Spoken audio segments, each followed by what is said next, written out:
Okay, so we're gonna be cooking watercress today. So I'm gonna show you the tips and tricks of delicious watercress. Okay, right? If you like, you can slice it, in a way that is like, little pieces, or maybe long, or whichever way you want, right? So and then you put it. Make sure you wash again. Wash again. And when you're washing in the bowl like this, you make sure you're shaking it, because there are some unwanted boils in there, and you don't want to cook them together with the watercress. And see there. So first we have diced tomatoes here. We have shallot. We have red bell pepper, and we have the yellow butch peppers, the maggi, the onion, and the salt. Now, this is the real deal right here. You may be wondering, why am I putting shallot and red bell peppers in watercress? Watercress, like we know, has a very, very unique smell. When you put these two ingredients in there, it changes the whole thing. Like, this is what gives it like the real deal. Try it with these two ingredients, and you don't want to put a lot. So you see the quantity there. You don't want to put a lot of shallot nor the red bell peppers. So that's the secret with watercress. Now, after washing everything, you have to boil it like you normally boil your regular huckleberry, jama, okay? You have to boil it like that. You don't have to boil water before you add watercress in it. So I'm just gonna add this. One of the secrets too is put your pepper in there, boil with it. So if possible, you have to slice the pepper and boil it with the watercress, just so it eliminates the strong smell from the watercress. Right? So I'm gonna put this on fire. It will boil just like you boil your regular huckleberry. Right? Once it boils, I will turn on the sides, to make it all ready, and then we can fry it. Okay. So I'm just gonna start frying the tomatoes, onion. First thing I do. Alright. Now you can grind your tomatoes if you want, but I like to dice them pieces like this.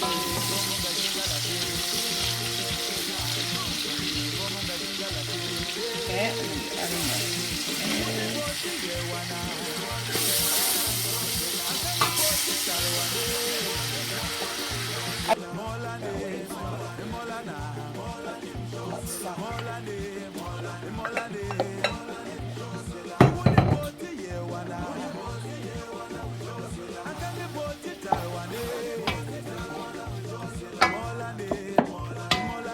So we're just gonna let it fry for a little bit, and then we can check it out with the other things. Okay.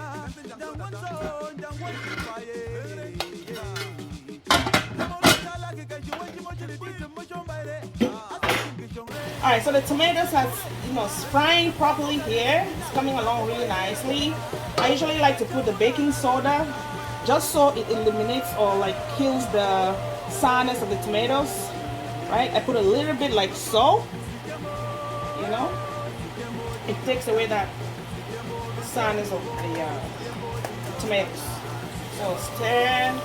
It's almost getting ready.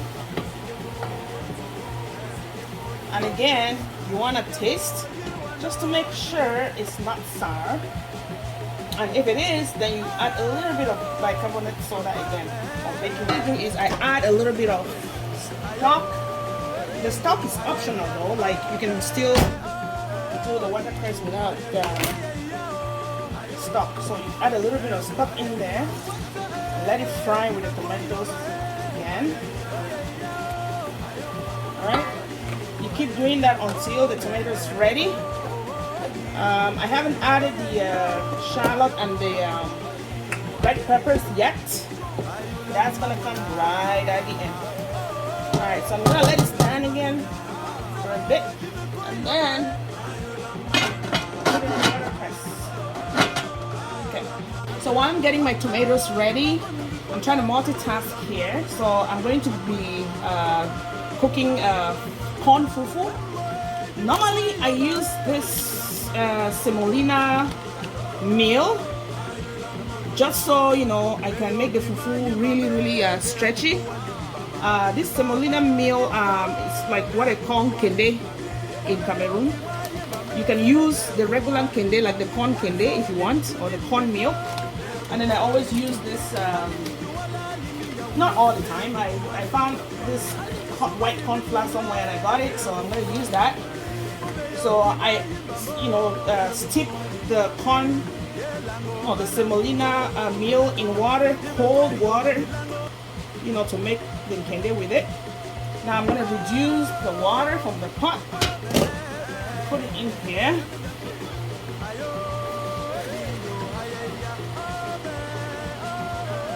Alright, reduce the fire. I'm just going to pour in this mixture in here.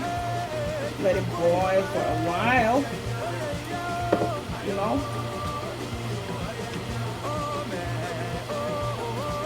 Okay, so just gonna cover it a little bit, and I'm gonna check on my tomatoes again.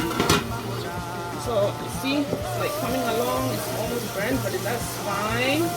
Adding a little bit of stock in there.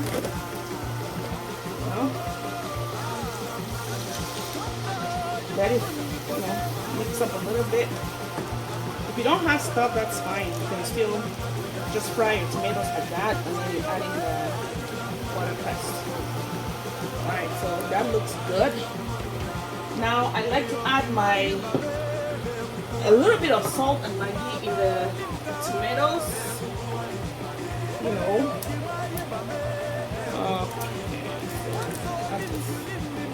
In here. And salt.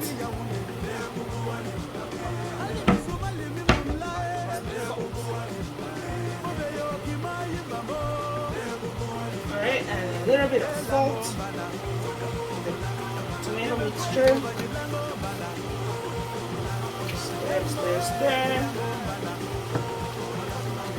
Okay, coming along really nicely. Alright, so now I'm going to squeeze the watercress.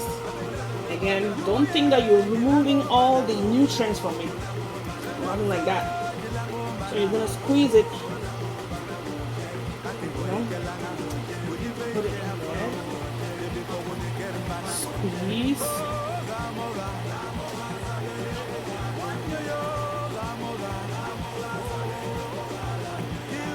Okay. So everything is squeezed properly. Now I am incorporating it with the tomatoes. Look at how nice that's looking. Beautiful. So at the same time that I put the watercress into the tomato mixture, I'm putting the, just my fire a little bit, putting the red peppers and shallot.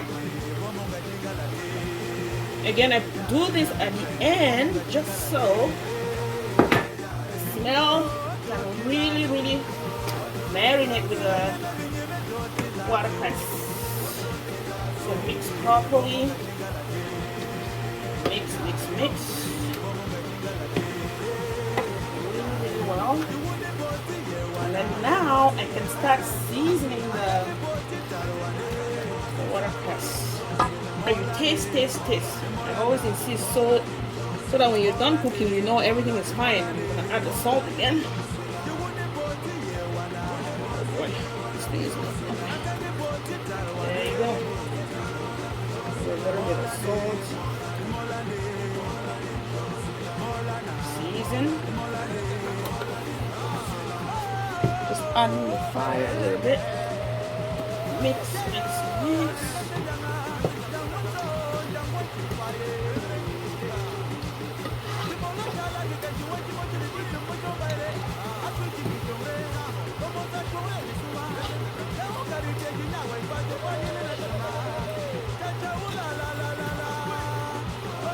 Alright, and then, like I said, make sure you taste.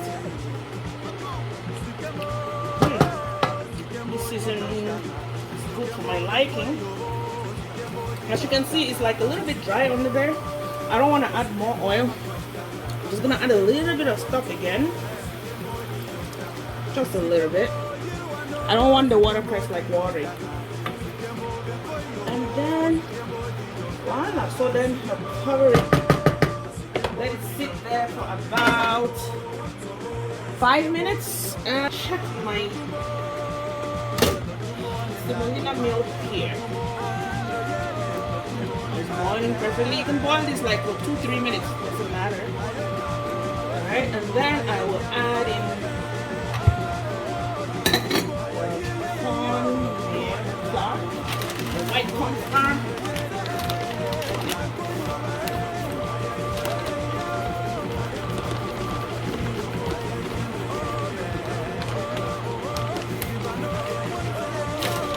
Then I mix vigorously. Just put a little bit of water.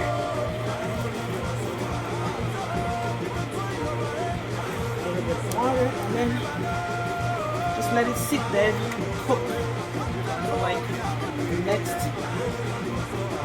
5-10 minutes in between.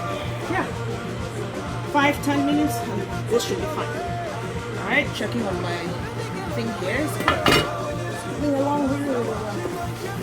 Again, you don't want to make the watercress like really soft. You just want to make it like bready and a little bit crunchy if you like. Yeah, so this should be fine. Oh my god, the aroma coming out of here. Insane. Tasty. It's soft enough. It's perfect. I'm gonna leave it like that. Now, you can leave it like this if you have anything like kati to eat with. But because I have some meat here, I'm just gonna add the meat inside. Okay? Alright, so this should be ready now. Woo. Get that sizzling in there. Amazing. Yep. So everything is nice and ready. So there you have your watercress. Really, really nice. Okay, that is done. Turn off the fire. You don't want to cover it again because you don't want it too soft. Just leave it there like that. Now I'm going to check on my corn fufu, right? Just to make sure it's not getting burnt underneath. Stir it up. I find that this corn flour that I got absorbs a lot of water. Look at that. It looks like it's so hard. I'm gonna add a little bit of water again. Okay.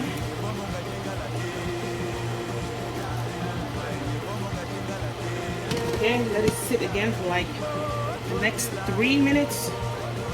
No, 5 minutes. Reduce the fire, let it cook properly. When I come back, I will just like mix it up properly, smooth, and then I tie them up. Alright, so mixing this up properly so it's smooth and nice. It's been cooking like for 15 minutes now, I guess. Alright, good.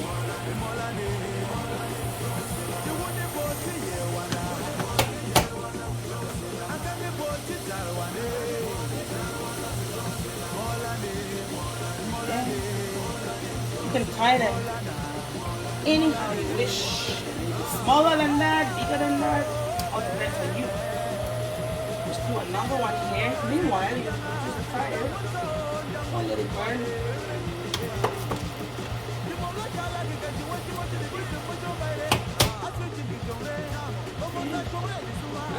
Water just so it can come out perfectly well.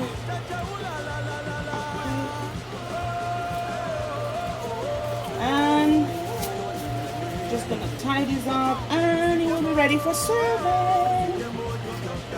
So I finished tying the corn corn fufu right here.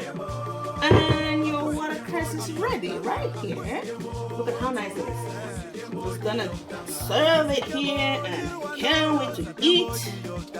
Eat. I have a glass of wine with it. Eat there.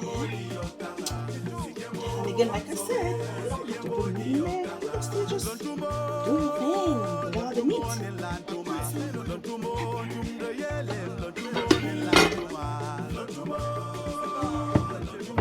I just need a plate for it.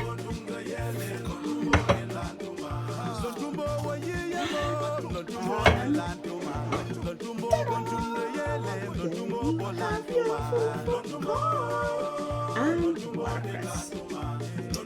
Perfect. Hey guys, thank you so very much for watching. My name is Fufu. In fact, let me pronounce it properly. Fufu, and that's how you pronounce it. So if you're joining me for the first time, I create content on food. I show you how I cook my food, some of my delicacies, and I take you around some beautiful places in Canada and not so beautiful places in Canada. So I want to thank everybody that has subscribed already. And for those who haven't subscribed, what are you waiting for? Go ahead and do so. Let's do this thing together. Alright? Thank you so much for watching. I'll see you next time in the next video.